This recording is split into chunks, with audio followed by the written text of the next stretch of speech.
America और Iran के बीच तनाव की स्थिति अपने चरम पर पहुंच गई है। ट्रंप ने कहा है कि ऐसा सबक सिखाएंगे कि कभी भूल नहीं पाओगे।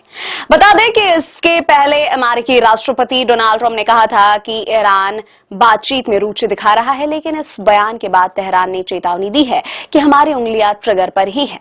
इस बीच अमेरिका का सबसे विध्वंसक युद्धपोत यूएसएस अब्राहम लिंकन ईरान के करीब पहुंच चुका है।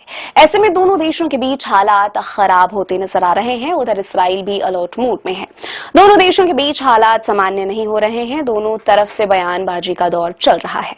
अमेरिका के जंगी बेड़े का ईरान के पास पहुंचना यह संकेत देता है कि कुछ बड़ा होने वाला है।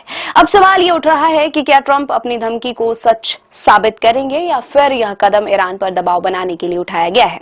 अमेरिकी aircraft carrier USS Abraham Lincoln के साथ पूरा जंगी बेड़ा चलाता है। इस युद्धपोत को अमेरिका के दुश्मन का काल माना जाता है और कहा जाता है कि यह युद्धपोत अकेले ही ईरान की पूरी सेना को धूल चटा सकता है। इसके साथ स्ट्राइक ग्रुप के गाइडेड मिसाइल क्रूजर, विध्वंसक जहाज, सबमरीन और अन्य युद्धपोत शामिल होते हैं। यूएसएस अब्राहम लिंकन को समुद्र में चलने वाला सबसे बड़ा जंगी बेड़ा माना जाता है। इस युद्धपोत पर अमेरिका के सबसे घातक लड़ाकू विमान तैनात होते हैं। यूएसएस अब्राहम लिंकन जल, थल और नभ कहीं से भी युद्ध की स्थिति में दुश्मन पर प्रचंड प्रहार कर सकता है। यदि अमेरिकी राष्ट्रपति ट्रंप ने ईरान को नक्शे से मिटाने की धमकी दी है तो इसके पीछे अमेरिका के पास मौजूद घातक हथियारों की ताकत है।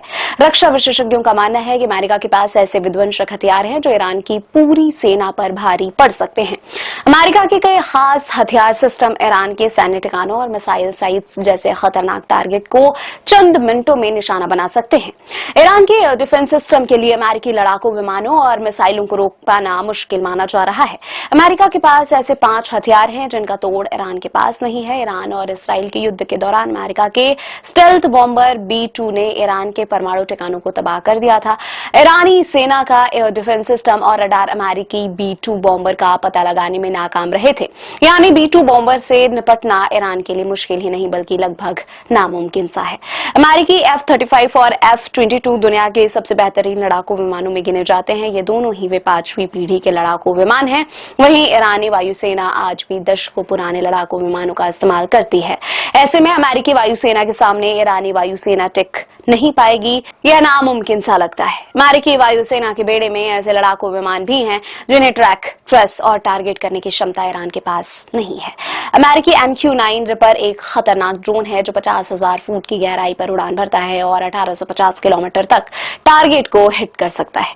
वाशिंगटन इसे ईरान के सैन्य ठिकानों पर बड़े हमलों के लिए इस्तेमाल कर सकता है और यह ड्रोन 27 घंटे से लेकर 42 घंटे तक उड़ान भर सकता है।